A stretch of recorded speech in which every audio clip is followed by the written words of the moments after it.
Hi guys, in this video I'm just going to show you the process how to install the Bluemusic Bluetooth adapter on a E83 X3, or I think the same applies with the Z4, and this is for the versions that have the CD changer unit, which lives in the arm, underneath the armrest console. So there was no easy way to do this. The plug sits directly underneath the CD changer, which would be about here. Access wasn't so good. Maybe I could have unplugged it with some long nose pliers, but couldn't really see the plug. I didn't want to damage anything or you know, pull one of the wires or anything like that. So actually it's not so difficult to remove everything, but yeah, it's a process.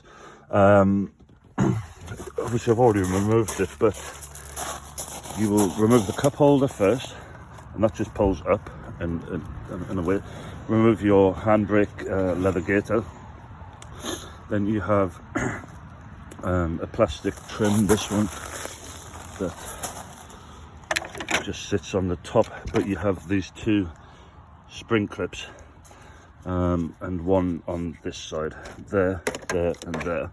So this is where you need to pry up with a plastic tool or something. And then that gives you access to two screws here, which sits on the top of the CD changer chassis. They need to be removed because it holds it. And then you will come,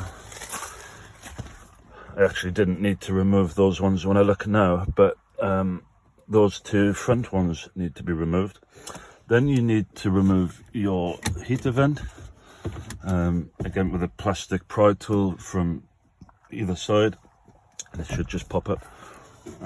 Then it gives you access to two screws there, Phillips, and then you don't need to remove the whole radio on this one.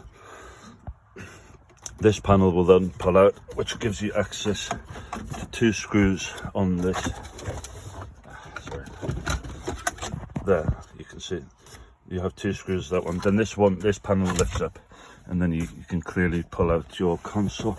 Sorry, before you do that, you have two 10mm nuts on the back that you remove your sort of ashtray where the 12-volt thing that just pulls out. There's no real fastening on that one. And you take off your two 10mm nuts. Then you have two Phillips from the side also. So you get a small screwdriver in from the side, from inside the back there. You can pull those ones out.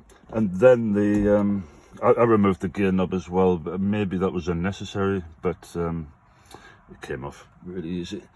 And then the whole unit just sort of lifts up, and then you can try to, I know that you can take these off as well, but I just fed the handbrake gaiter through the hole and removed the whole unit out over the front. And then you have these small screws, 8 of those, which connect the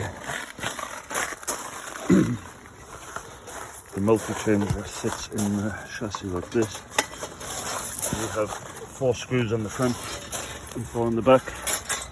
If you just take those out, and then your unit will lift up like this, and it will give you access to the plug connector there.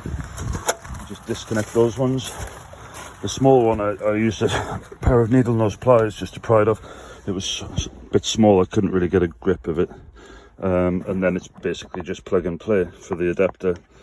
And that one has no pin code, it just connected straight away. So I can demonstrate that one, how it works.